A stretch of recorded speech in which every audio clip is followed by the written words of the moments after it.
You didn't dream of this job. You didn't choose to be a server. You needed a job, and you needed one fast. The fun starts before your shift even begins when you check your schedule and find out it's been changed again. You were supposed to be off, but now you're covering someone who called in an hour ago because they weren't feeling well.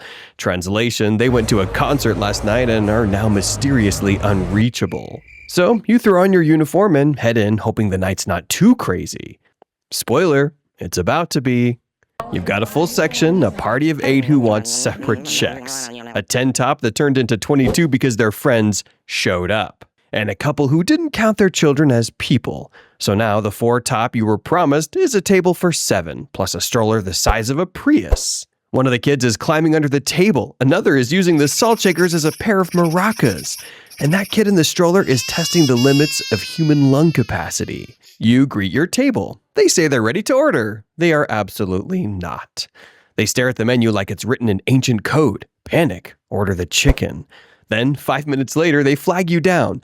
That's not what I ordered. Yes, it is, ma'am. I heard you say it. The kitchen heard you say it. Half the restaurant heard you say it because you had to shout it over your baby having a full-blown meltdown. But you just smile and say, no problem, I'll take care of it. Because what else can you do? Now the phone rings. Are you open? No, this is a social experiment where we answer phones in empty restaurants for fun.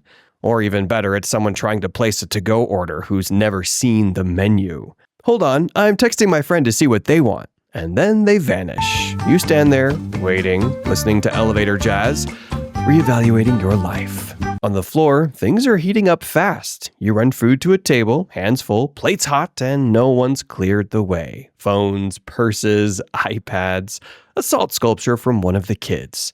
You just hover awkwardly like, somewhere, anywhere, please? Meanwhile, the place is slammed. People are waiting. Someone points at an empty table and says, why can't we just sit there? Another complains. I was told 20 minutes. It's been 23. No matter what goes wrong, it's always your fault. The kitchen's behind? Your fault. Manager triple sat your section? Still your fault. Add a napkin, short on forks, the Wi-Fi is down? Guess who gets the death stare? You're the face they see, so you're the one they blame. Like you personally overcooked the steak, designed the seating chart, and hid the ketchup.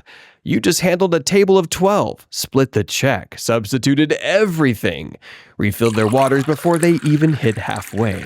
They say, you were amazing. Then they tip you 8%. Thank you, I'll go buy 4 grapes. Your feet are on fire. Your back aches like you've been carrying furniture.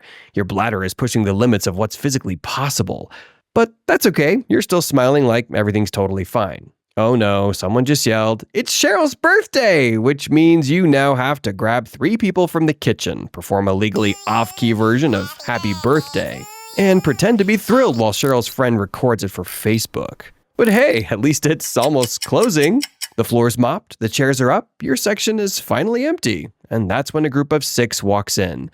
Hey, y'all still serving? It's 5 minutes before close. Technically, yes. Emotionally, absolutely not. They order apps, drinks, entrees. One of them wants a well-done steak, sends it back twice. You just want to go home, or at least take off your shoes. Eventually, they leave. You clean again, you clock out, and somehow you show up again tomorrow.